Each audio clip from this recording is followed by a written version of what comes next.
Like the camera angle or not. Welcome to another edition of Mark's Inspiration, The Power is Within podcast. Glad you could join us here today, as always. We have a special guest today, Kings and Dreams. We're going to talk about travel, cultural differences, and dating abroad. So, without further ado, let's bring on Kings and Dreams. What's going on? Hey, man, what's up? How you doing? I'm doing well. I'm doing well, man. How's everything going, brother? Oh, great! I'm excited. Gonna go watch my boy fight in the Golden Gloves tournament tonight. So I'm looking forward to that. Yeah, absolutely, absolutely. I wish him the best of luck for that. Thank you. So tell me about yourself. How'd you get into this YouTube deal? Yeah, absolutely. So I started my YouTube channel late July of 2021, and so how I got into the YouTube space, one of my best friends who I went to high school with, he's very popular in the travel community. He goes by the name the Flyboy Way. And so he actually started his channel back in 2006. And so he and I we would travel together, and he would do blogs and load up videos and things of that sort. And so one of the things that he would do before he traveled to a location, he would have a live stream, and he would either talk to expats that either visited that country or currently live in that country. And so he would bring me on the panel, and so I would be a part of that conversation. So one of the things that he mentioned to me after one of the live streams, he was like, he said that I should start my own YouTube channel. And so I really started thinking about it more and more, and I said, you know what, that's actually a pretty good idea. Maybe I should start my own YouTube channel. Well, that's And so here we are. have you like before that? Did you have a problem speaking in front of people, or was that something that was hard for you? Because a lot of people are afraid to. I sometimes can't get more women than anything to get them on the show because they're afraid to be on a live show. So was that difficult Right. for you? Or? Public speaking, no, it's not an issue for me. I will say when I first started my YouTube channel, I would say the most challenging thing for me was really coming up with ideas for content. And I would think that a lot of people who are not YouTubers may not realize, like, it's a bit of a challenge when you have to come up with things for content, and you have to continuously feed the algorithm. So it's not like where you can do one live stream or one video a week and think that like you're going to get away with it. You have to remain consistent. But I would say for anyone that is thinking about becoming a YouTube content creator, you would at least have to post a video maybe four to six times a week, Yeah. four being the minimum. Yeah. So you have to think about four different ideas and concepts of how to make sure that you keep the algorithm fed, because there's so many people that's doing YouTube. You may have a video that may be, you could be on fire one week, and then you think you could take like 2 or 3 weeks off, and then the algorithm could forget about you. So you have to consistently feed it. Yeah. Oh, we got Wade Emery in the chat. Welcome, Wade. Glad you're here.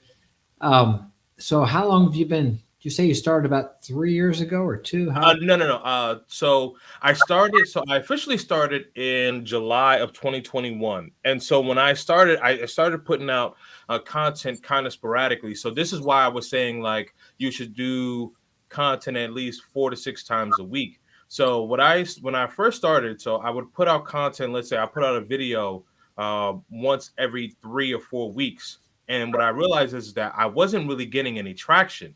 So January of 2022, that's when I really put myself in gear and really started to hyper focus on putting consistent content on my channel. Yeah.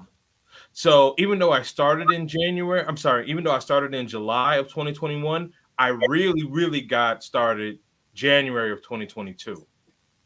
Now, how many live streams are you doing a week? You're on quite a bit, aren't you?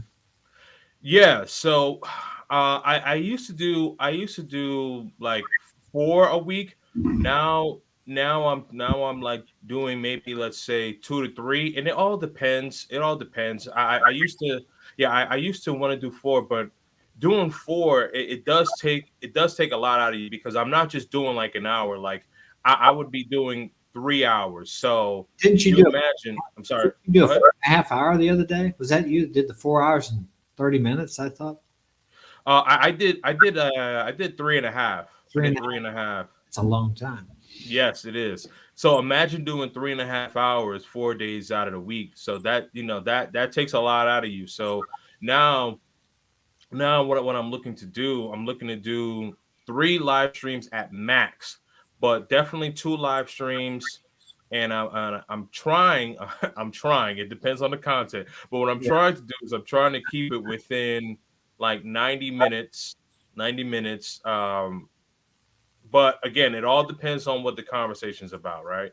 But my idea is that I would like to keep it within 90 minutes, and then do uploads and clips throughout the rest of the week. Yeah. Okay. We got Charles Jones in the chat. Welcome, Charles. Charles Jones, my guy, what's going on, brother? Glad you're here. So you've traveled quite a bit, or Sure. okay? Yeah, so I've had my passport since I was 3 years old. Really? I just turned 38 and last month. Yeah. What is it? Now, I read once, maybe it's changed now, but less than 20% of Americans have a passport. Do you know what the stats on that are? Does that sound about right to you? That does sound about right. I thought it was 15%. I want to say maybe now it's at 20%, and then I think probably by 2025 it may grow to like 25%. Yeah. I do know that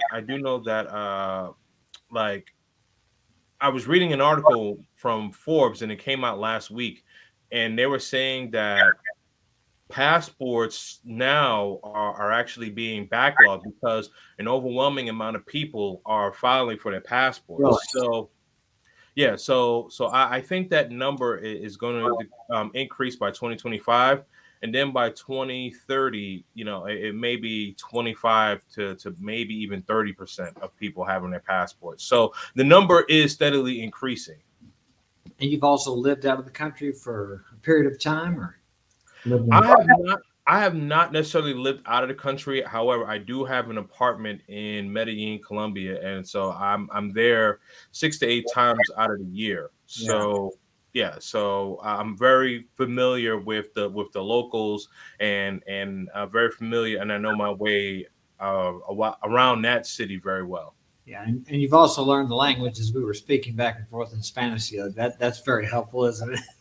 Yes, yes, yes, absolutely, absolutely. So I'm not, I'm not at 100% as I would like to, but yeah, I know how to get my way around. So Yeah. definitely. I'm not 100% either. I'm still working on it. But what I do is I was in a bank today and there was a Spanish guy in there. And so I always take the opportunity to speak because if you don't use it, Right. you use it. And I've studied some too. Actually, I studied with a girl from Colombia here, Mhm. I think last year several times online, just to brush up on some things. But yeah, being able to communicate is the most important thing because if you're in another country, I mean, you can get by in Medellin. I've been there quite a few times with English, but if you want to talk, if you really want to get into the culture or even meet people, you Mhm. speak Spanish. I think it's very important to learn the language. So, Yes, absolutely. I completely agree. And then one thing that you mentioned that you said that you were in the bank today, and there was a Spanish speaking person, so you took the opportunity to speak Spanish with that person. That's actually very, very good because with anyone that travels or is going to a country where English is not their first language, you should try to find people or a person that does speak that native language and try to practice with them. I think that does help out a lot. I know Charles Jones is in the chat. He just came back from Brazil, and I know that he knows some Portuguese. So Brazil's, their first language is Portuguese. So yeah, a lot of them speak um, Spanish. I'm sorry. A lot of them speak Spanish also. Yeah, a lot of them speak Spanish also, but their first language is Right. Portuguese. So, So yeah. yeah, so like so if I was so like if I if I'm going to Brazil, um, I would link up with my friends who speak Portuguese or Portuguese speaking person, just so I could practice and get used to it. Because when you're speaking with a person, right, who speaks that native language, it also not only does it help you practice, but it also puts you in the mindset. Also puts you in the mindset as well. Well, stop and think about it. I know for me, when someone's up here, a Spanish person, somebody from another country, Mm. even if they speak broken English, I appreciate the fact that they're trying to speak to me in my language, and I think it works the other way too. We got the garden scientists in the chat. Welcome, glad you're. Garden scientist is in the building. Salute, salute, salute. So, how? Let me see. Where have you been besides you've traveled to? Of course, you go to Medellin. What other place? You've been to Brazil? Have you been there?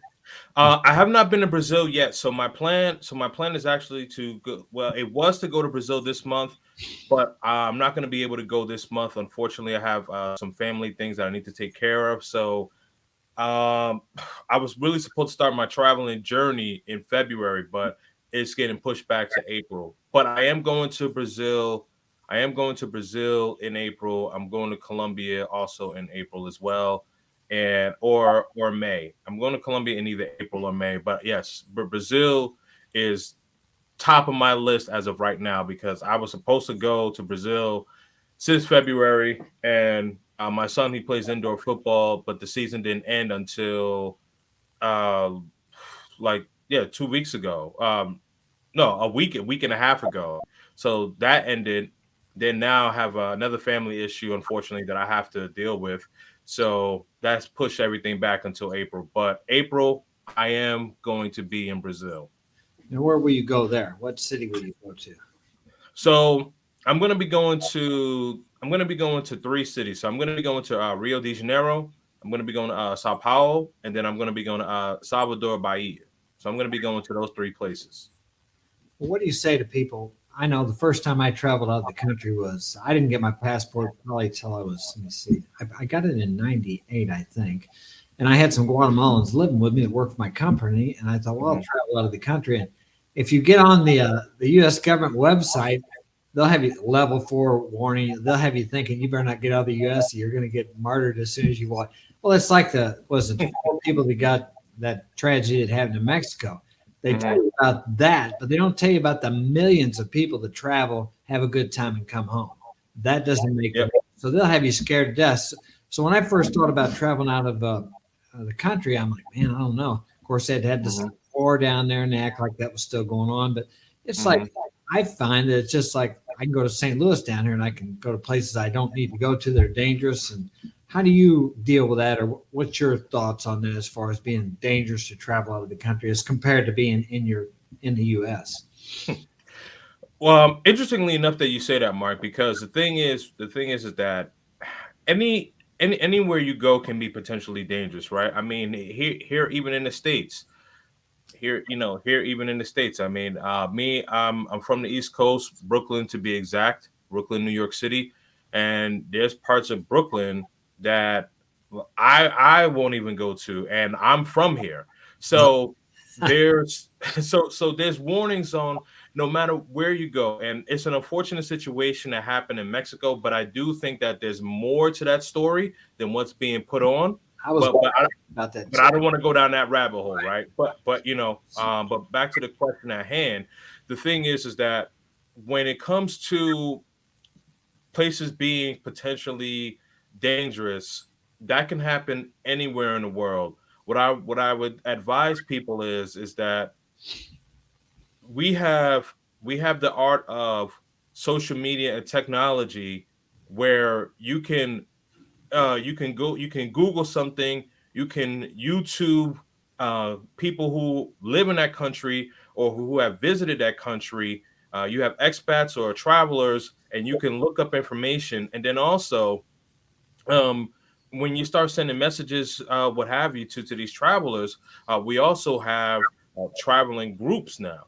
So you can get in a group and say, well, this is my first time going to uh, Guatemala or something, and I know with conversation with you and I had, you can speak to Guatemala, so someone can type in Guatemala and maybe find you and then ask you questions about Guatemala. What I'm saying is, in a long story short, is that there's a lot of resources out here, especially nowadays, where people can actually look up the information and don't believe don't believe like what people what the media is saying in the States, because it's dangerous in the States too. I Yeah. mean, yeah, there's certain parts of Florida, like I have a lot of family in Florida. There's certain parts of Florida that my family won't go to. There's certain parts of Los Angeles that, like that's real dangerous. I have family that live in Los Angeles. I have family that live in the Bay Area. So I mean, it's dangerous territories no matter where you live or where you go. It's just a matter of being able to move smartly and find the resources, or find a resource that will be able to assist you in your travel, so that this way you're moving accordingly. Right. Well, I found it one of the most important things is just to be aware when you go out of the country, just to be aware of your surroundings and don't walk around like a tourist looking up at the buildings and the different. Right. There are those people out there that are just looking for, and if you stay in that, now I've been off the tourist track a lot of times. Hmm. And then if you just be aware you're okay, you just, like you said, you have to use some common sense. When I was down in Guatemala, I went all over down there, but no, you didn't go out after certain times at night because the streets get pretty quiet. Like you said, you just had to use some common sense. Now, did you hear about the guy? I think a scopola. Were you and I talking about? Scopolamine. Okay, I'd never heard about that, and I've been to Medellin, Cartagena, Santa Marta, quite a few places, and I just heard about that lately. Someone said that that's becoming a problem, and there again, if you're aware, I think you really don't have to worry about that. But that's becoming a problem a little more there because of the economic situation since the COVID. I don't know. What are your thoughts on that? Or you may explain what to the audience what that is. Yeah, absolutely. So what scopolamine is so scopolamine is basically it's something that people, it's like a substance where people can put in your drink. It's typically an alcoholic drink that they'll put it in, and what it does is that it's supposed to put you to sleep. Again, so typically it's women who use it, where they could be hanging out with a gentleman, and so they put it in the gentleman's drink when the gentleman's not paying attention, and then essentially it knocks the gentleman out.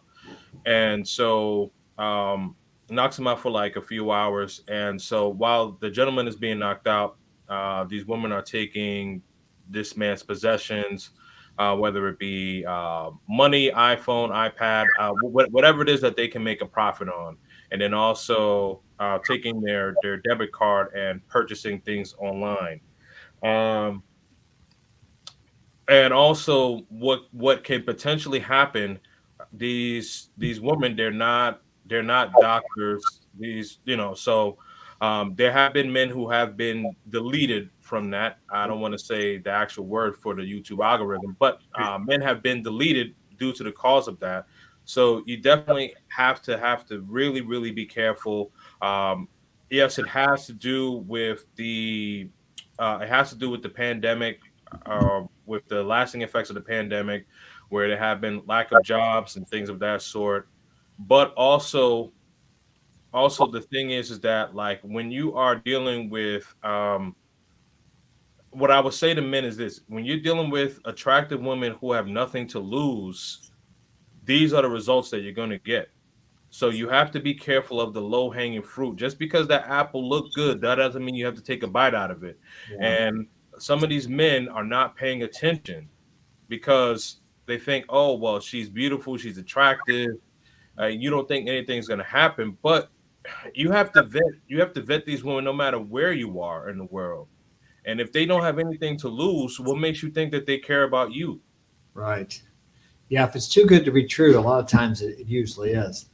I know. Right. I was going to say the first time I went to Colombia, I met this girl and she met me at the airport, and I just talked to her online, and she got an Uber, and I was a little nervous about it, but I know I Yeah. didn't have any troubles. But you got to be careful of that too, who you get in the car with. It was an Uber, but you just never know about people. Yeah. It No, just absolutely. Yeah, you just Um, use some common sense. Yeah, two stories that ended up happening. I read about one. One happened late last year, and there was this gentleman. He met this woman on Tinder. So anyone that's traveling to Colombia, what I would recommend is not using Tinder. Yeah. Don't use Tinder when you're traveling to Colombia. Don't worry about if you're going to be able to find a woman. I know pipelining is a good thing, but as of right now, Tinder is extremely dangerous in Colombia, and let me explain why. So, one story that ended up happening, this guy, he met this woman, and he said that he really just wanted to do a language exchange with this woman. This woman wanted to learn English. He wanted to learn Spanish, and the woman, like they were supposed to meet up at a restaurant. The woman actually suggested that she goes to his either hotel or Airbnb, wherever he was staying, and she suggested that she brings her friend or her cousins, something of the sort. So the guy says, okay. So the woman ends up coming there at 9 o'clock at night.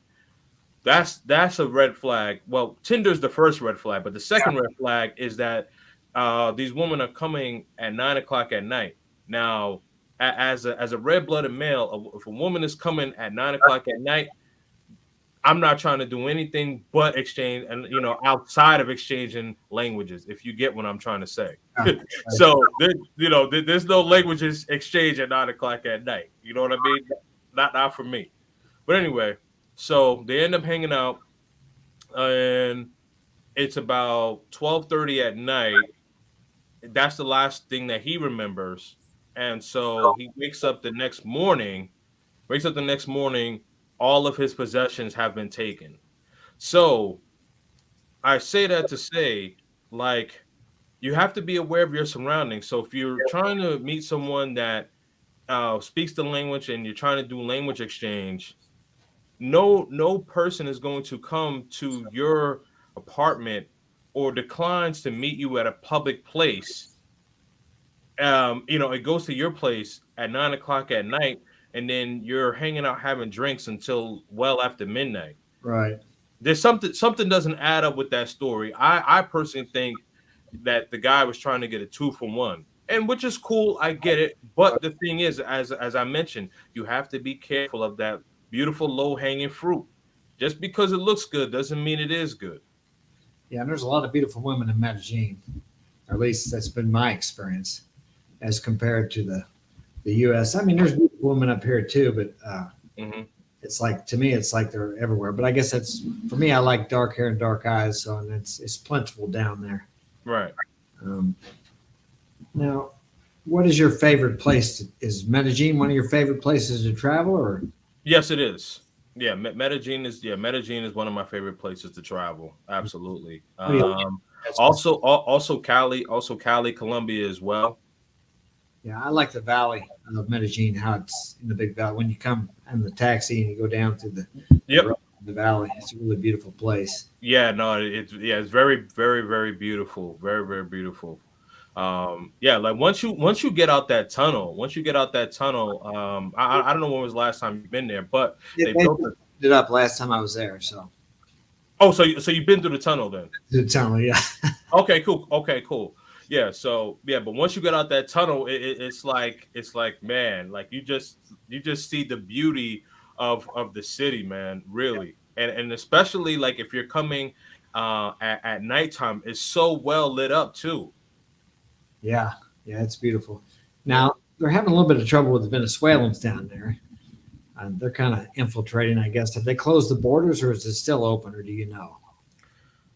I I believe that the borders are still open. Shout out to my man Profe Don Omar. He's in the building. Interestingly enough, he's a Spanish teacher. So, but yeah, he was just out in Colombia, so maybe he could speak to it as far as with the borders. But as far as I know, I believe that the borders are still open to Venezuelans. Yeah, because Venezuela's in. I don't even know if can Americans travel to Venezuela or not. Yes, you can. Now, are there flights? Yeah. There are flights from the U.S. to Venezuela. From the U.S. No, I think no. the people that I know that have gone to Venezuela have either been in like Colombia or Brazil. So I don't know if there's any like flights from the United States. I believe that once you are in like Colombia or somewhere in Latin America, then you can get to Venezuela. But I don't think that you can get directly to Venezuela from the United States. But I could be incorrect. So I'm not 100% sure on that. I just know that the people that I know that have been to Venezuela have been either in Colombia or Brazil. Right. Now, you've been involved too on some of the shows I've seen where people are talking about the passport bros and guys traveling out, and there's that controversy. You got some guys saying, well, they don't have game. That's why they got to go out of the country. I say, whether they have game or not, I don't know. I think you have to have, everybody's got game. Whether it's good or not, that's a different story. But in my personal opinion, I mean, I've played the game, and it's like, if you want, if you're looking for a traditional woman, you almost there are traditional women here, but they're few and far between, I think, because of our culture. Hmm. You can find more feminine traditional women in other countries. Now, what are your views on that as far as game and guys traveling out because they don't have any game? I think it's just because guys want more feminine women, and women here in the U.S. are raised to be more masculine to compete with men. And I don't want another. If I want another man, I would be gay. I'm not. Nothing against Right. gay guys, but I want a feminine women, a feminine woman, and really they're not as common up here.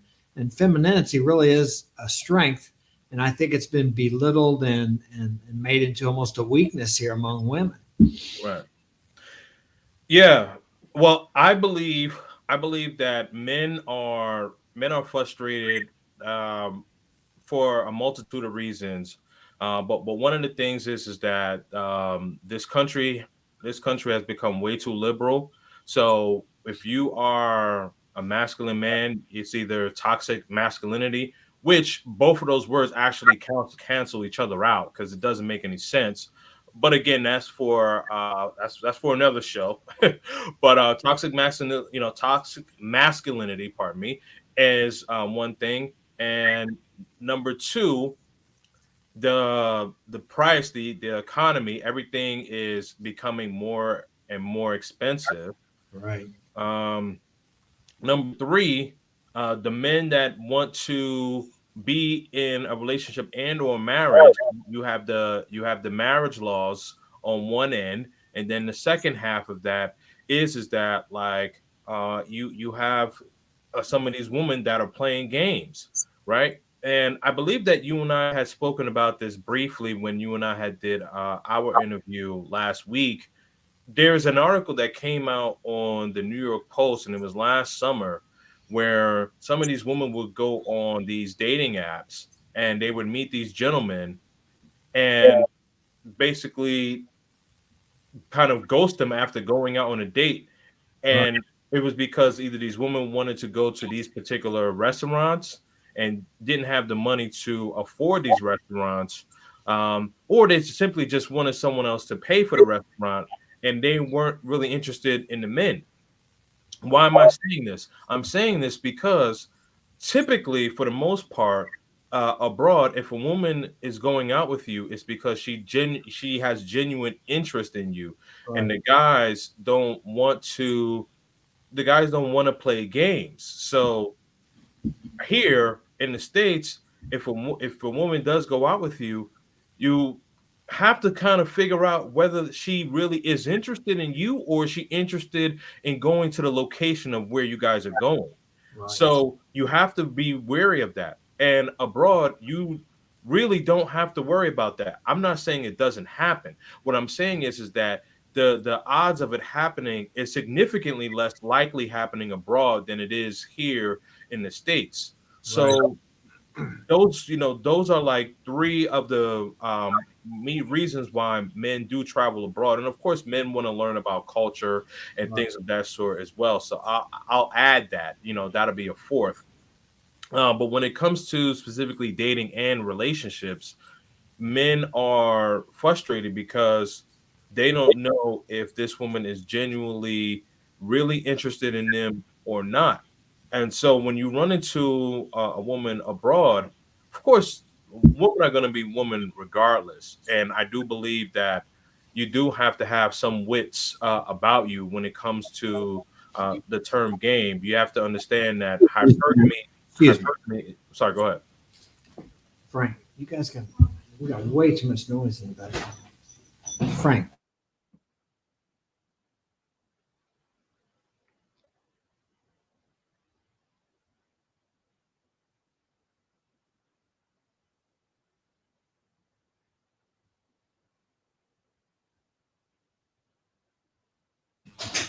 we back on? Yes, we are. Yeah, a little background noise there, unexpected. Okay, you were talking about the cultural differences and what men want. Right. What I had a question for you too, and I got Yeah, distracted.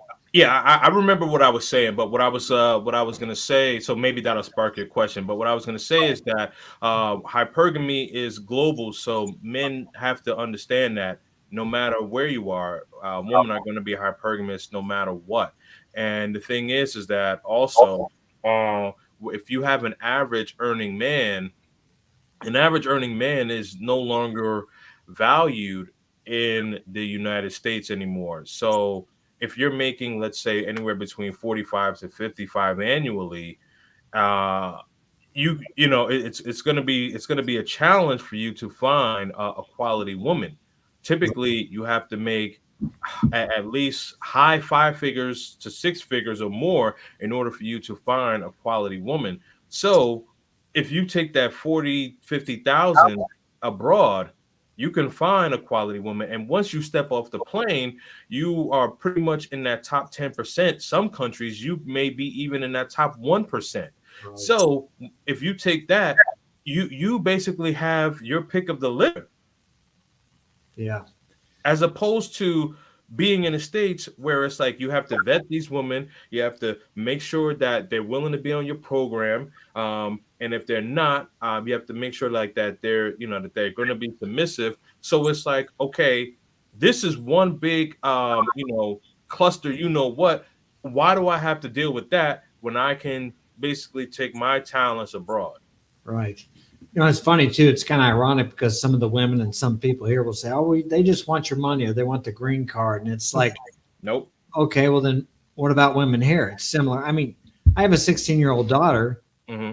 I would much rather her be going out with a guy now that maybe he's going to go to college if he had a career, or he's going to go to work or in a good high paying job than a guy who's at McDonald's. And 2 weeks ago he's at Burger King. The week before that he was somewhere else, Right. and he's in trouble. I mean, I've There's no stability. yeah, I want the best for her. And sometimes men here, a lot of times, and women too, I suppose, will think it's bad that a woman wants a successful man. And I mean, would they want their daughter going out with a guy who was so? There's nothing wrong with that. And like you said, when you step out of the country, it your value, of course, increases. And I think also because you don't, like you talked about, you don't have to play the game so much, but you still, all women want a man who's going to be strong. You can't. They want a man who's going to be the rock for them, someone who's strong. They don't want a feminine man. I don't Right. care where you go. I mean, I guess there are exceptions to the rule. There are some women, I don't know how well that works, that want a softer, more feminine man. But in general, No. every woman wants a man that she can lean on, she can depend on, that she can Right. trust. Somebody who's going to be there for her through her emotional storms of life. A lot of Right. people say they can't be themselves. Well, I'm all for being yourself, but be the self that that the women are attracted to, the kind of man that they want. And we've kind of lost that as the women have become more masculine here in the U.S. It seems like a lot of the men have become more feminine. They've brought into this ideal of being vulnerable and wearing their emotions on their sleeves. And women, Right. I'm not saying you have to bottle yourself up and be stoic, but you need to be a man. And a man to me is a guy who can control his emotions. He doesn't allow his emotions to take over. He controls his emotions. His emotions don't control him. And that's what women, I think, all over the world are attracted to, a man who is in control of himself. I completely agree with that. I completely agree with that. And I believe that the men who have fallen prey to thinking that being in touch with their emotions or pandering to this liberal way of thinking, they think that that's going to get them a win. They think that that's going to get them, in with that, with those women. And it may get you win for a short while, but these women are never really going to truly have respect for you. Right. Because the thing is that the woman will, whether women want to hear this or not, a woman is always going to respect a man that is in his alpha energy, and as long as that man has alpha energy, she's going to respect that man. She may not necessarily like that man or some things that he does, but the thing is, you've heard that term, alpha, beta bucks, right? So, and that's very true. So when these men are pandering to these women, it's not beneficial for them. It may be beneficial short term, but long term it's not.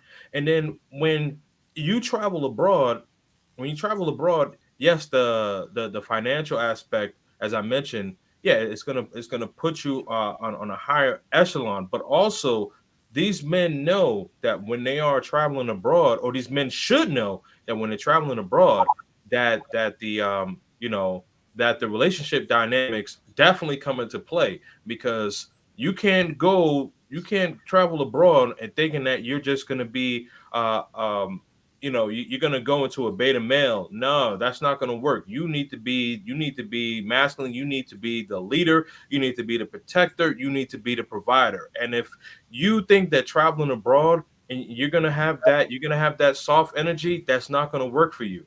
Because the thing is, abroad, a lot of these traditional values still stand. Man is head of house, and man protects, provides, and leads. Right. So you have to come over there with that mentality. And if you don't come over there with that mentality, you're in for a rude awakening, because those women there are not going to respect you. Yeah, and I think a lot of times men think that they can go there and a lot you'll even hear some of these women talk about how kind of congruent with what you said, that the men are so macho, or they call it machismo in Spanish, or at least in Latin America they did. Right, right, right. And you may think as a man, well, yeah, she's going to like me because I'm more open and more vulnerable.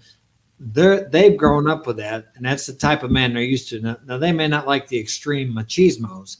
Right. Come in there with your feminine energy, thinking you're going to be, I don't know how to say it, an equal or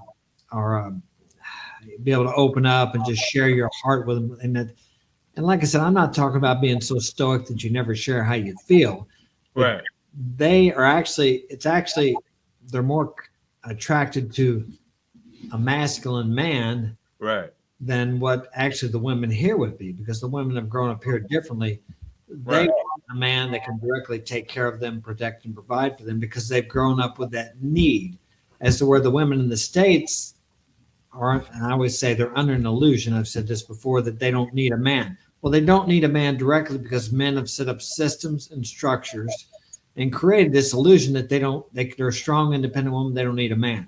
But let the men stop maintaining these systems and structures, and they'd be looking for a man real quick. As where in the other countries, like we're talking about, they still need a man directly. I mean, down there in Guatemala and Latin America, where I lived, Hmm. I can't imagine a woman living by herself there. It just would be extremely dangerous. Even Right. bars in the house at night. Mostly the families stay together. And that's something else, too, that a lot of guys don't understand when they go out of the country, too. If you decide to, let's say, get a girlfriend from out of the country, or a steady girlfriend, or marry a girl from out of the country, you kind of marry the whole family, because Yep. family structure is different. They've depended on each other. They've stayed together. They've worked together for financial reasons and protective reasons for Hmm. hundreds of years.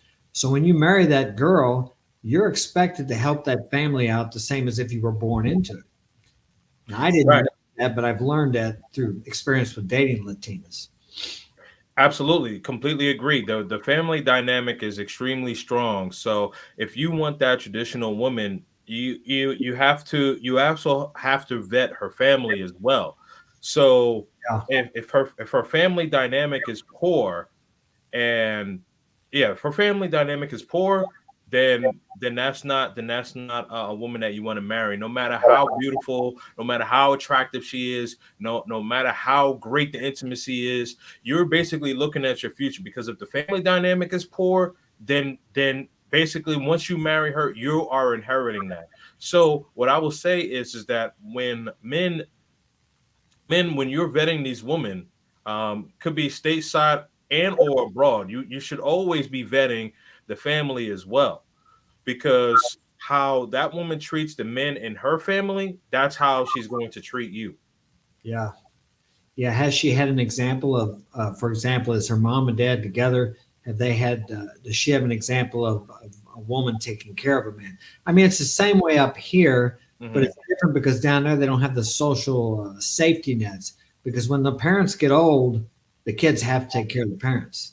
And if they Right, don't, the parents are out in the street. As we're up here, we got Social Security, we have all these other safety nets. Um, we have a right. lot of homes, but that's not the way it is down there. The family has to take care of the parents when they get older, and the family and these the parents depend on that from the and if you marry their daughter, then you're expected to help out too. Yep, absolutely, absolutely. Excellent point, because yeah, with the family being so close knit and together, you definitely have to play your part as well. So if you are not willing to play your part, then it's best to not get seriously involved with a woman abroad, because they don't play any games over there. Now, would you recommend or discourage someone from meeting someone abroad and then bringing them back here to the U.S. To let's say they marry him and bring them back here? What's your thoughts on that? I am against it. I am against it. I do know some men that have done it and it has been successful. And kind of being in it, kind of being in this space, most of us really go by stats and statistics, right? So the statistics show that it's really like the juice may not necessarily be worth the squeeze. So I do recommend against it. However, what I would say is that if you are going to do it, um, definitely do your vetting and be be as diligent as possible. I recommend that you go over there as opposed to bringing her over here. And Yeah, also, you mentioned the whole thing about the green card. Most women actually want to stay in their country anyway. yeah, that, So if you do have a woman that's willing to come over here, make sure that she's coming over here for the right reasons, and also um, set her up with a foundation of woman that's gonna um, help help continue her down her down her feminine path and her traditional path. Because if you put her in the wrong, with the wrong people, um, things can get really messed up for you. Because as I mentioned, where I've seen a couple of brothers that I know that I have brought women abroad here and things have worked out well. I've also seen it the other way. A lot of times where a guy has brought a woman over, and within like 3 to 5 years, the whole relationship dynamic has changed. She's no longer feminine. She's turned into a modern woman, being combative, and things have just gone amok. But also, that man has to take accountability because he also has not set up a proper foundation for his woman. yeah. Well, there's the old adage: you become part of what you're around. If you bring her over here and she goes to work and out there in the world and she's with a bunch of American women, they're definitely going to have an influence on her. Right. Yep. And so what she Absolutely. I pick up from them. And I mean, I'm not saying there aren't, and I'm not saying that American women are bad. It's just so different now than it was when I grew up. I sometimes forget how much, like my first girlfriend back in the 70s, she would buy me clothes, she'd cook for me, and Hmm. maybe a photo album. And I forget about all, and it was just so different because it wasn't all about, I mean, she was a beautiful girl, one of the most popular in the area, but it wasn't so much about the sex. I mean, the sexuality. I'll say it that way. I mean, that was part of it, of course, but back then it was more about the service that she provided. And then, of course, when she was with me, she never had to worry about anybody bothering her.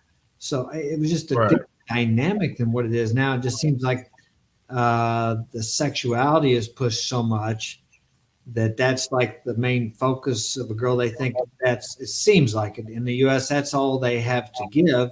And then on the other verse side, they're saying, well, that's all men want. Well, what are you offering besides that?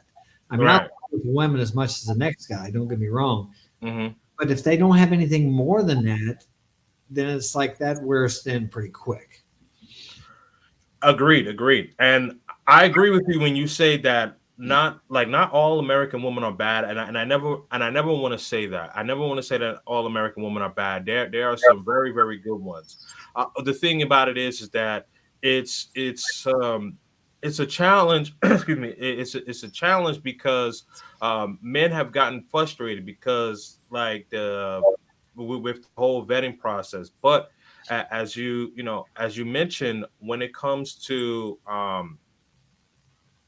I'm sorry, say that last part again.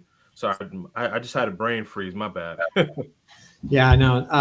I was talking about how women back in the day, Yeah, back in the day, right? service more than just the sexuality is great, don't Yes. get me wrong, but they actually had substance as far as what they gave the man. I got a sense of peace and security. A lot of people will think that if a man wants security in his woman, he's insecure, but that's not true. A man doesn't Hmm. want to be worried about his woman out screwing around when he's out working all day. He wants to know that she's loyal, she's faithful, and she's going to be there for him when he comes home. And the return in that for the woman is he's gonna succeed more, he's gonna be more, and then whatever that runs down on her, so she benefits from that. So he wants that sense of security he gets from knowing that he is a loyal woman and that she's going to take care of him, not like Right, his mama. I'm not talking about that. right, right, right. No, absolutely, absolutely. Yeah, I think that especially nowadays, where you have you you have you have like some of these women in the states, a good portion of these women in the states don't necessarily know what the man wants, or they assume what the man wants, and it's the attributes that actually what they want, right? And so like when you ask a woman what does she bring to the table, or if the woman says I am the table, like no, next, you know what I mean? Especially if you're a man that's pre-selected, you don't have time for that. It's like next, I'm gonna keep it moving. Or you know what, you may say, I'm gonna have fun with you for a little while, but this is a limited time only. So you're basically like a gallon of milk. When a gallon of milk gets expired, you throw it out. You know what I mean? So it's basically like that. And it may sound harsh what I'm saying, but this is true. This is true. So when a man is asking what you bring to the table, as you mentioned, where you had a girlfriend back in the 70s, she would cook, she would clean, she would get you clothes, bring you peace, and that's what we want. Like, and when you ask some of these women, it's like, oh, I'm ambitious, I'm competitive. It's like, no, no, no, no, no, no, no, no, no. You know what I mean? Like that's that's like traits for a masculine male.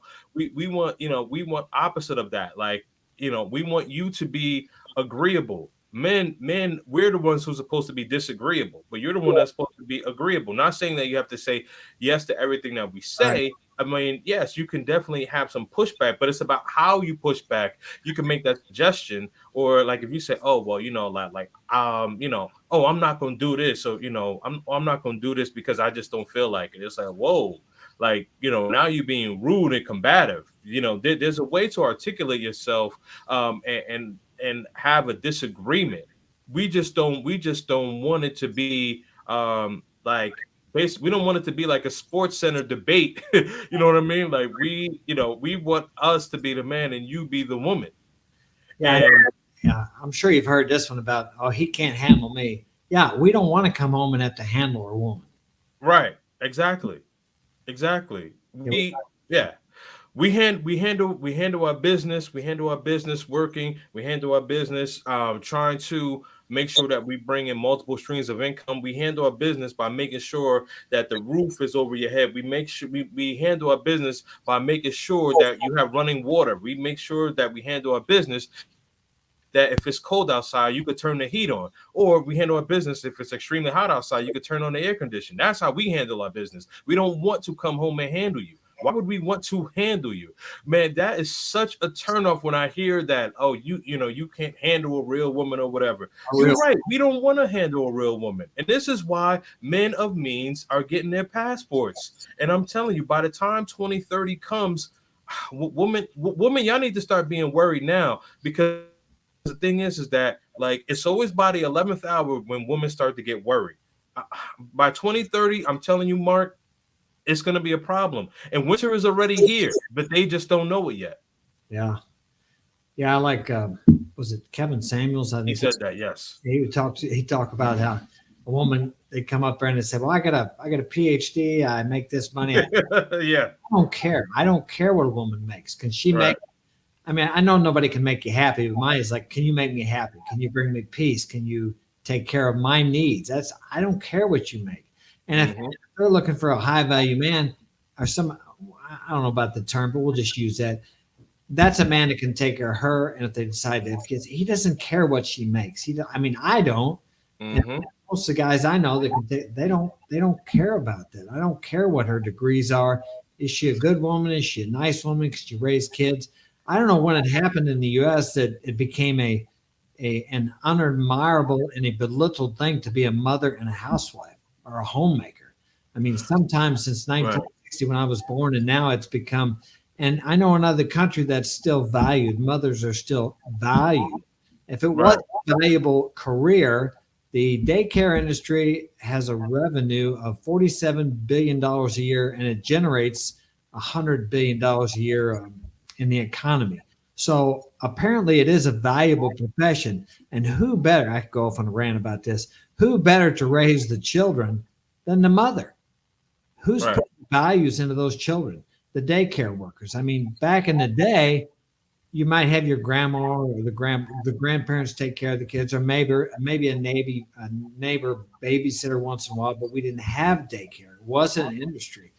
And the amount of money a woman has to make to justify allowing someone else to raise her kids for 12 hours a day. And I don't agree with this. Well, it takes both incomes. Well, yeah, it does. If you want the $1 million home, the Escalades in the driveway, sure. But what are we showing our kids? We're showing Right. material is more valuable than raising them properly.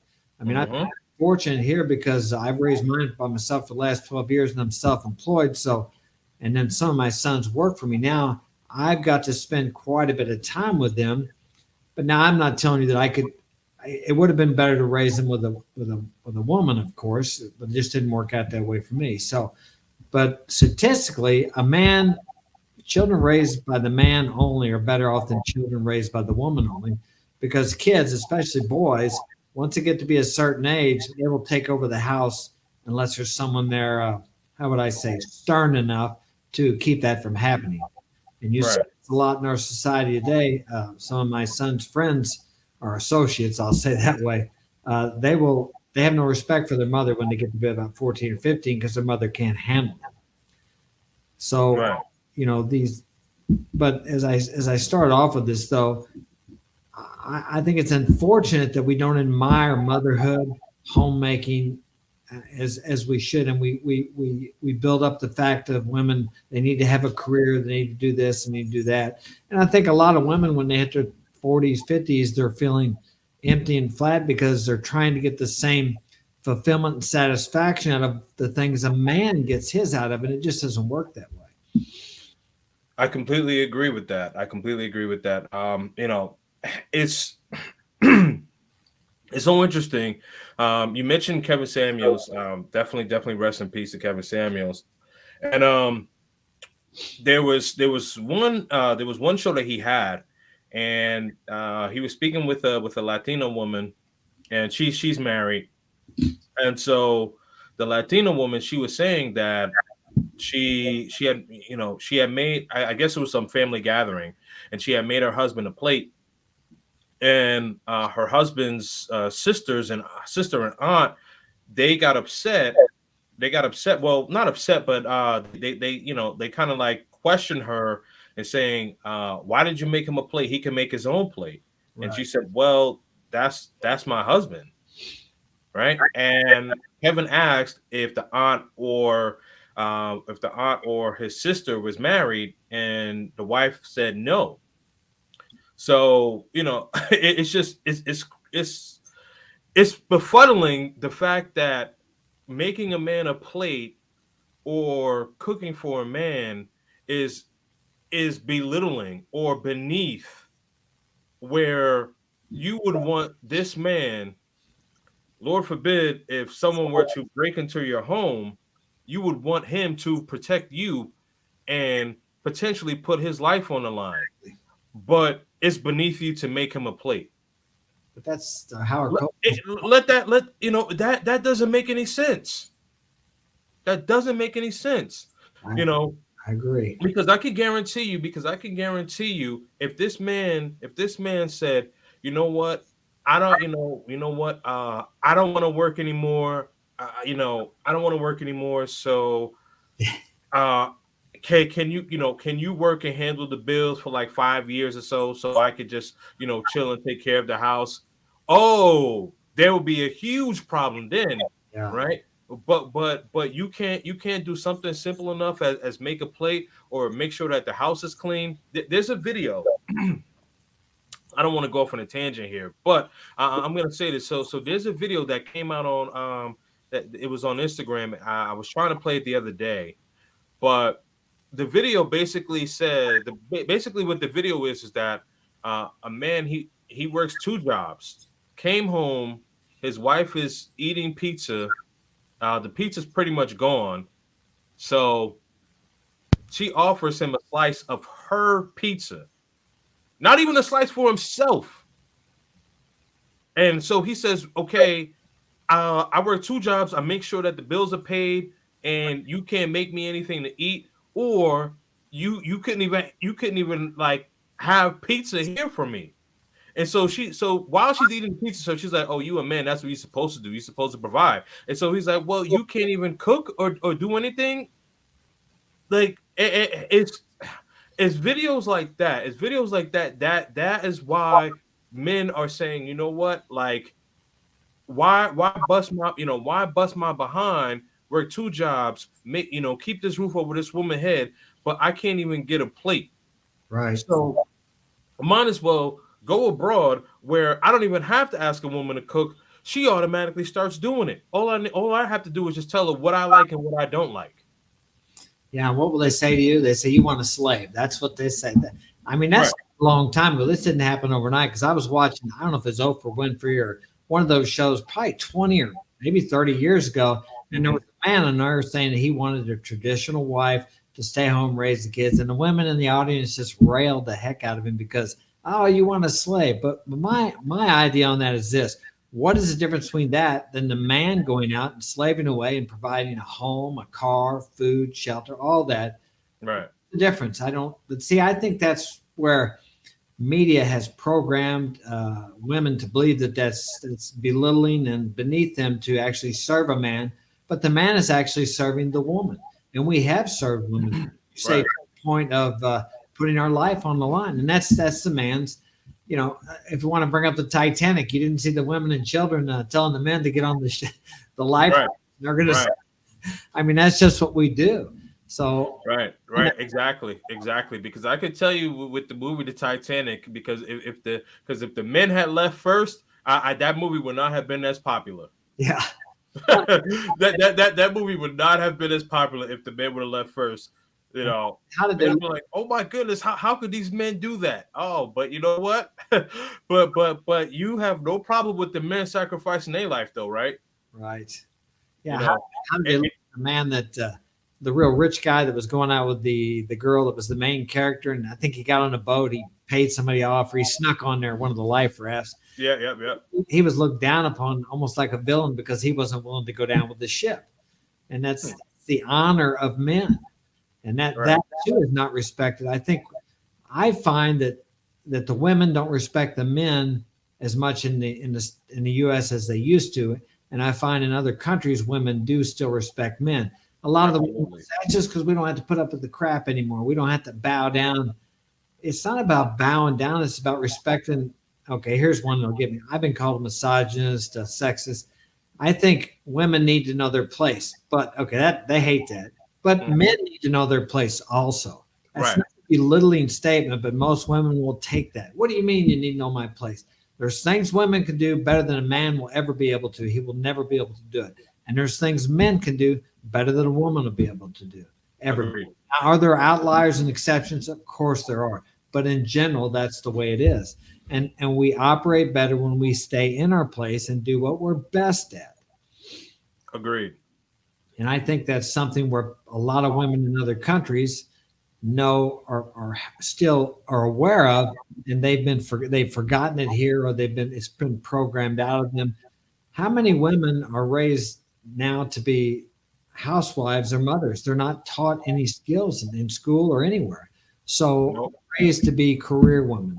I mean, if you talk to most girls getting out of high school or going to college, all they talk about is career. And if they would speak about being a mother and a housewife, they'll get belittled. Because my last ex-wife, I made the mistake of bringing her up here.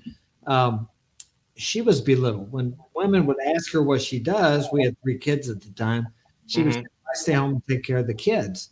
Well, don't you work? It's like, what do you mean, don't you work? Yeah, housewife is a job. And taking care, I'll tell you, I did it here for 12 years. It's 24 hours a day, 7 days a week, no sick days. No, I mean, that is an honorable career, which does not get the honor here in the U.S. that it should get. I mean, they go to church and they honor the mothers and wives and stuff, but they really don't honor it amongst themselves. I think they belittle each other for it, and they honor that they make it look like if a woman's making a lot of money or she's doing what a man's doing, that she's great. I mean, I think being a mother and raising the future of our country is one of the greatest things a woman could do. Agreed. I mean, I think that's a career in itself. How can you have 2 careers? I mean, how can you be a great mother and a great housewife and then go put in 10, 12 hours a day? They complain about equality, but men are the ones putting in most of the time. But how are you going to do that? It's very difficult to do. I don't know how you can do it. I completely agree. I mean, the thing is that I would say one of the most challenging things is is being a housewife, because you're raising the children. You got to make sure that the house is kept up. Inside the house is kept up. Then also you gotta be a good wife. You got to make sure that that the man is pleased as well. So I would say like that's challenging to balance. You know what I mean? So I think that's tougher than a woman working eight hours sitting in an office. Yeah, well, they each serve each other, but absolutely. I mean, I completely agree with that. Well, then they want to say as we're talking about this, some women would say, well, you need to get you a maid then. Okay, well, so then what are you going to do? What is your contribution to this marriage and this family? You want kids in daycare. You want to go out and work. I mean, I don't know what a woman, I've seen some studies on it, and it's an amazing amount of money a woman has to make to justify putting her kids in daycare. And I was looking the other day how much it does cost for one child in daycare in certain cities. I mean, I don't know how they can justify it a lot of times, and now I'm not talking about women that are single. They don't have a man. They have to work. That's a whole different ball game. However, they got that position, but the ones that, and I hear a lot of women say, "I wish I could stay home with the kids." Well, you probably could if you're willing to take the crap from your fellow women, and if you were willing to sacrifice a few luxuries. And I think in the long run, I know as I've gotten older, my kids are growing up, and I know the satisfaction and fulfillment that I get from seeing my boys grow up into men and my daughters growing up. I get so much. It's a, how would I say? It's a wealth and a richness that you don't get from anything else. And I know women are more relationship orientated, so I know they get a fulfillment out of that men don't generally get. So if I feel that good about it, I know most women would get, because I can tell my daughter, she's 16, And she's always the one about, why don't we have a family dinner? What are we doing for the holidays and all, let's take a family vacation. She's always pushing for that because that's an inherent trait of women Yep. to keep the relationships, to nurture the relationships. Mm-hmm. A good woman in the home is the one that actually is more concerned about the relationships of everybody together, and she nurtures that. Right. Exactly. Agreed. Yeah, I wouldn't say it's her job, but that's her inherent one of her Yeah, great. that's like her inherent niche, if you will, right? Yeah, exactly. Yep. I think that's why men, a lot of times they say never ask a girl where the relationship is going because that's up to her, or what are we. If a guy is going out with a girl and things are going good and he's doing what he's doing as a man, she will bring up the question, what are we, or where are we going with this? Whether Mm-hmm. if a man talks about the future of the relationship with her or he brings it up, there's probably not going to be a future.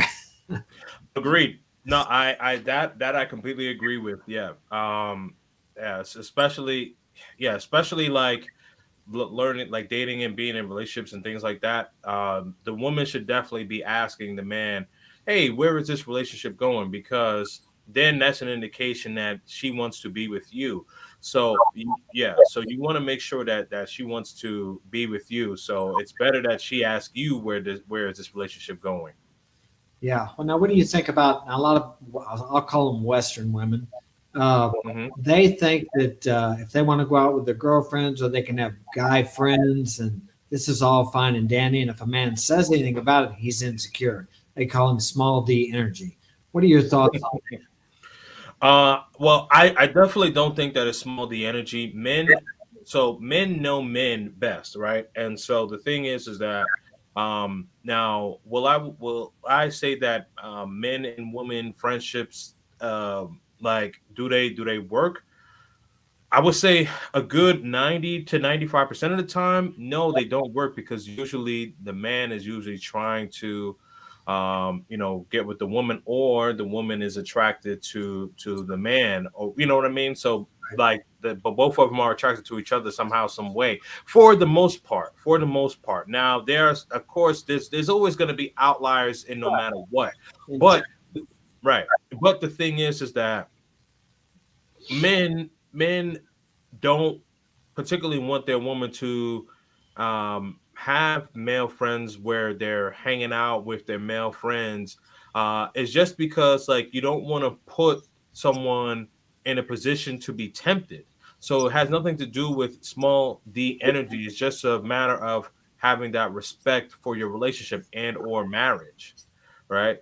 Like, okay, like I have I do have a woman that's my best friend. We never done anything or whatever, but the reason why is because like her friends back in the day, I hooked up with her friends and she hooked up some of mine. So that lost the attraction for us. So so we're cool. That's an outlier though. But you know what I mean? So for all of those things to line up, it usually typically doesn't happen like that, right?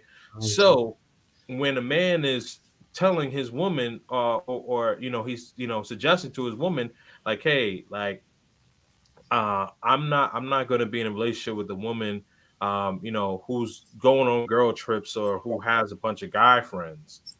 Like, the reason why is because we know that there's potential to where something may happen. It may, maybe the woman may not pursue the guy, but the guy may pursue the woman. As I laid out the situation with one of my best female friends and I, like that just happened to come about. But a lot of things had to come into play in order for that to come about. You get me?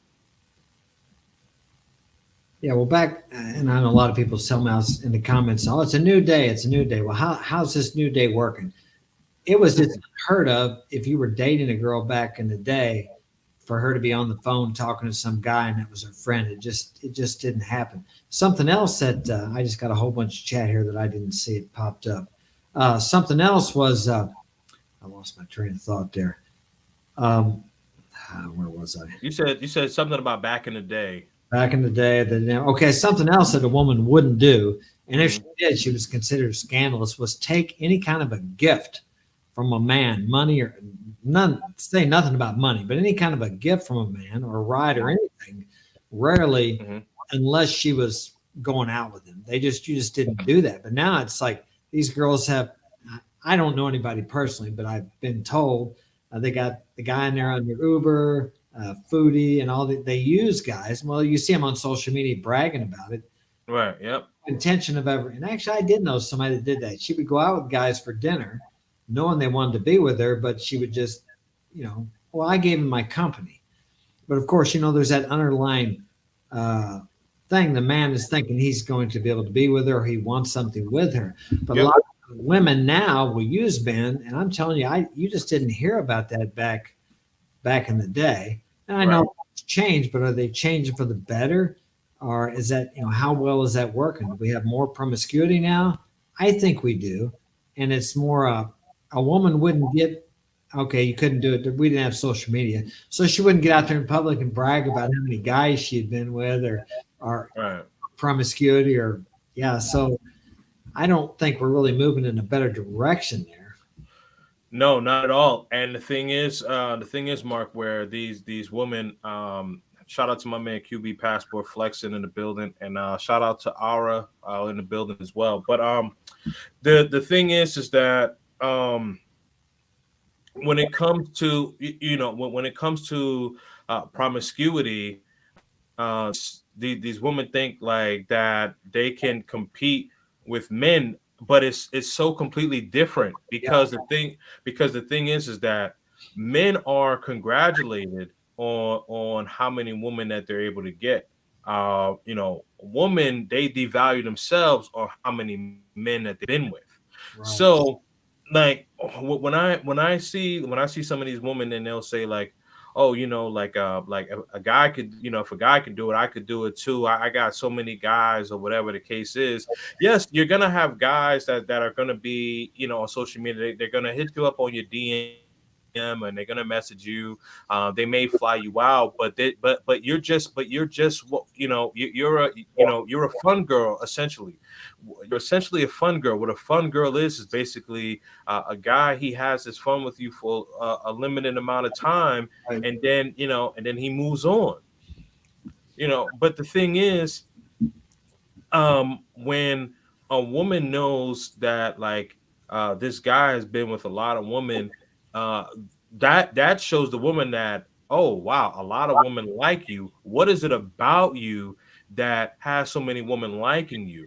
A woman could say, oh, he has so many women, it's disgusting, whatever. You could play that game, but we all know the truth, because they'll say that in front of their friends, but if you talk to that woman alone, she's interested because she is intrigued as to why so many women like you, or why are you able to get with so many of these women. What is it about you? They're intrigued. Yeah. On the other side with the men are saying, oh, she's nothing but a 304, HOE. I'm just basically gonna have my fun with her and then be done with it after a bit. Yeah. There's a difference. There's a huge difference. It may not be fair, but that's just the way it is. When the sun comes up in the morning and it blinds you, you may not like it, but you better put your sunglasses on, because you can't do anything about it. Right. Exactly. And the cat here, because it wasn't doing anything. All of a sudden, it just popped up with a bunch of different. I don't know what happened. Did it pop up like that for you, or it had? No. No. Okay, but then we got. I can't. Can you magnify that, Frank? I can't see it very well. Borders are open. I guess that's between Venezuela and Colombia. No, that's yes, Venezuela and Colombia. Yes, correct. Yes, you're right. Okay, I can see it now. Get the thing. Let me see. Move it on up, Frank. There you go. Right. Let me see what we got there. Who else we got? Is that to the bottom? Go on up a little more. Speak Spanish. Speak Spanish now. Okay. Arosa. I can't pronounce her name. Arose Gian. Oh, Averrose. Welcome. Passport flexing. Glad you're here. QB Passport flexing. Yes, sir. Thanks, Wade. Appreciate it. Wade's a faithful subscriber of mine. Appreciate you being here, Wade. Shout out to Wade, man. Yeah. All right. Okay. Let me see. Let's move on there. Yeah, I guess some people think I talk about the good old. Well, it's not the good old days. I mean, actually, my life today is the good old day for me. But I think about the contrast between how things were and how things are now, as far as between men and women. Mm-hmm. Because I have five boys that are from ages 14 to 22, and my advice to them is if they want to have kids, is it's kind of like what Andrew Tate says: is go out of the country or put yourself in a financial position where you can travel.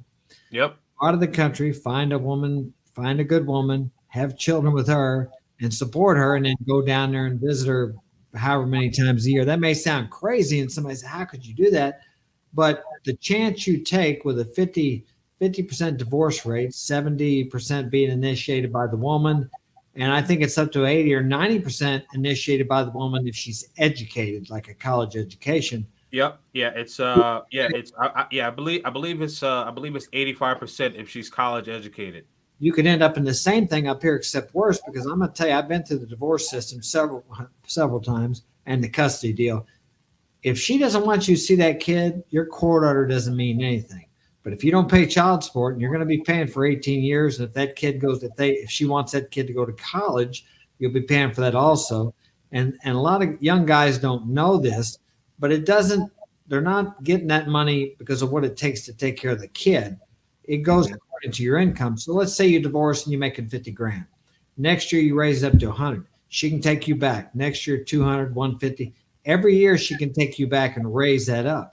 So this is Right. something that you're going to be strapped to. It's a very difficult situation, and the advantages for a man to marry here.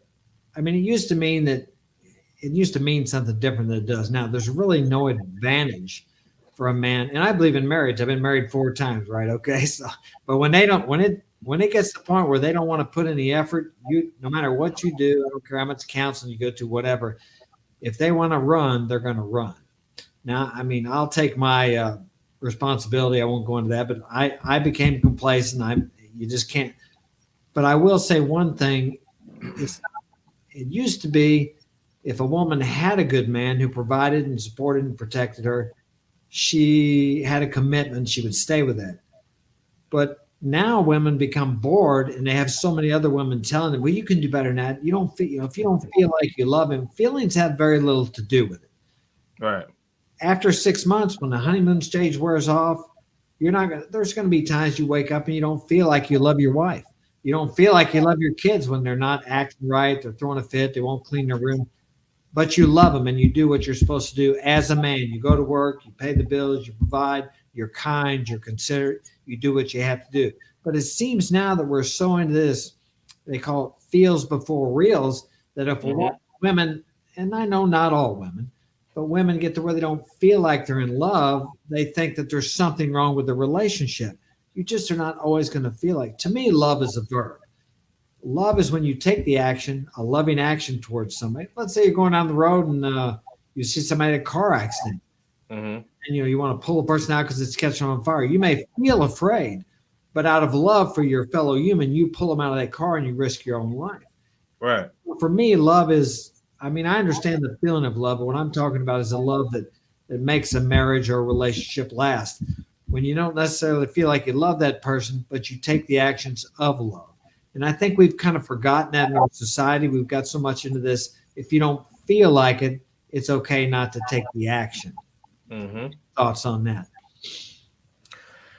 I completely agree with that. I mean, that's the thing. We gotta take like we gotta take the feels out of it because I mean the thing is with men we don't always feel like we have to, we don't always feel like we want to work every day. We don't always feel like we want to have the weight of taking care of the home on our shoulders. But the thing is, we do it because we love the people that we're with, and we know that without us this train is not going to run properly. Right. So I'm sorry.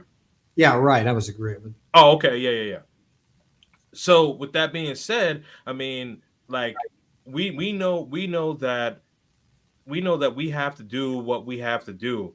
So it's important for us to segue out of those feelings, as you mentioned, right? Like, I love my son. My son just got in trouble in school, and I don't, I don't feel like being, I don't feel like rewarding him with stuff. But you know what I mean? Like it's like that.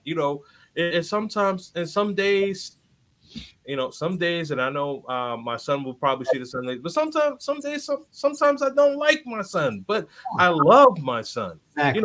And I'm sure there's some days he doesn't like me either. You know what I mean? And it is what it is. So I completely get it. But we all have a job to do, and we all have to put the feels aside from that, because if he's not able to do what he's doing, then that's going to, then that may hinder me from doing what I need to do. So right now his main role is to continue to be a good student and be a good student athlete. Outside of that, that's all I need him to do at this particular point in time, right? And what he needs me to do is to provide. And if I'm unable to provide, then he's not going to be able to do what he needs to do as far as with school and after school and being able to participate in extracurricular activities, because those things cost. Oh, you're on mute, Mark, if you're talking. Oh, you're saying 1 minute?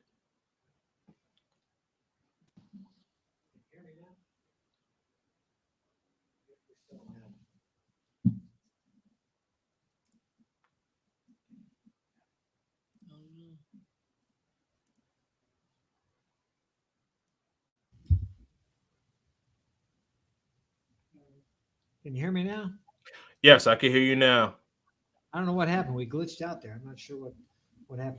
Uh, Yeah, a lot of uh, things you do, as you know, you have kids, so they don't. And you think about when you were a child. I don't know about you. My parents are both passed now, and even after once I had kids, I appreciated them a lot. But now that they're mhm. gone, I even think more about what they did for me. I think the older you get, the more you realize what your parents sacrificed for you as you Right. were growing up. Because where when you're younger, you don't think so much of it. So a lot of times, being a parent, and maybe that's why a lot of women want to go to work because it is kind of a thankless task. Hmm. Kids are they don't understand and they don't really appreciate when they're kids what you do for them. But once Right. again, it's not about how you feel or about whether they act like they appreciate you. Do that out of love, and that's part of being a parent. And that's one of the things I think a man needs to do and needs to understand that a lot of things that he does as a husband or a boyfriend or whatever Hmm. not be appreciated, but when you're with a woman, you should at least have some reciprocation from her. I mean, I'm not one to say 50-50 relationship, but it should level out. If you're the one giving all the time and she's not reciprocating, then there's something wrong. If you're not better together, and I'll go into that too, because I'm not against women or men. I think we're much better together. But if the Agreed. man isn't doing his part, then she needs to walk away. And if the woman isn't doing her part, he needs to walk away because those two people are better off by themselves than they are together. If you're not better together, then you don't need to be together. That's the way I look at it. It's not I, just the yeah. each of us has our part to do. Yeah, I completely agree with that as well. If the man is not pulling his weight, then the woman should walk away. And if the woman is not reciprocating towards you, the man, then you as the man need to walk away. Both need to understand their value, and if your value is not being appreciated, then yes, absolutely walk away. I completely agree with that wholeheartedly. I know there's a lot of guys in the red pill community that they want to badmouth the women and blame the women, and women have their fault, but men have just as much fault. If you don't like the way things are, like I know there's a lot of complaints. Men complain about women wanting money, they want the materialistic, they want all this. Well, I guarantee you, men have led the way in that because we've become such a materialistic society. And don't get me wrong, I like money just as much as anybody. But what I've learned in my life, I'll be 63 this year, and it sounds like it's an old adage, but the joy truly is in the journey. And if you're Mhm. not appreciating now, you're not going to enjoy it anymore when you get that job, or when you make six figures, or whatever you're looking forward to, thinking that life's going to be better when you get that woman, when you get that house, or when you retire, whatever it is. If you're not enjoying this moment, you want to enjoy that moment off in the future. So I see a lot of people, and I've went through the period of chasing money myself, but a lot of that is it's a false pursuit. Really, it's not something that's going to bring you the satisfaction. You may get a small thrill or a few hours or maybe a day or two of excitement from that, but the true fulfillment is the pursuing of a goal, a worthy goal or ideal. I like Earl Nightingale's definition of success. It's the It's the pursuit of success is the progressive realization of a worthy goal or ideal. Mm-hmm. Can't talk. Yeah, I completely agree with that. Definitely agree with that. I think that when it comes to the red pill community, I would say that I'm definitely red pill aware. What I would say is that, like, what's important to note is that they do the popular talking points is about the woman, and I get why those talking points would definitely be popular, because you look at like daytime television, you even look at social media. Most of social media, you have women talking about the bad qualities in men. So you have this space where men can come together and talk about their grievances when it comes to the woman. Now, as you mentioned, men do need to be held accountable, and I do believe that there are some men, there are some men who have taken the fact that, like, that they have all of these expenses, and kind of have used that to obtain women, and maybe not necessarily really understanding of how to obtain a woman organically, and putting that out there. So I will say that men do have some blame in that as well. Um, I also do blame the media for that, because if you go into a mall, you go into a clothing store, the first section you see is the women's section. You see the women's section, or you're seeing jewelry or what have you. And most of the commercials nowadays, when it comes to clothes or jewelry or anything or whatever, they're marketing towards women. And I believe that with the media, they promote women being single, because the average woman, what is it? I believe women spend 73 cents a minute. That's the average in the United States. I think they spend stats I've read is like 65% of the money is spent by women, and 65 or 85 or whatever is made by men. Yeah. Well, I was saying 73 cents a minute, but yes. Yeah, I believe it's like 65-70% of the money is made by men. Yes. Yeah, and the women spend most of it. Absolutely. I can tell that when I send my daughter to Walmart to get some food with my credit card, and it's like I look at the bill, and it's like, what did she get this for? That's not what I told her to get. Right. Yep. Yeah. Frank, see if you can get the chat's not moving. I'm thinking, what's the problem there? My chat is not moving. It's freezing for some reason, so I can't tell if we got any new comments in the chat. No, I don't think we got anything new. The last one that I see, because I'm looking from my phone, was Wade. Okay. Yeah. Yeah, I have. So I have about like 10 minutes left, unfortunately. Yeah, that's fine. I got to get going anyway, because I got to go down. I want to go out and run before I go down there and watch Sims. So, yeah, we can wrap it up. You have any final comments or anything you'd like to share? Well, first of all, what I just want to say is, thank you, Mark, for having me on your platform. I highly appreciate it. This was a great conversation as well. For anyone that is a subscriber of Mark, definitely check out my channel where he and I had a conversation. And Mark is just a very intelligent man. Definitely someone that you can definitely learn from. Has a lot of life experience, and whether it be domestic or international.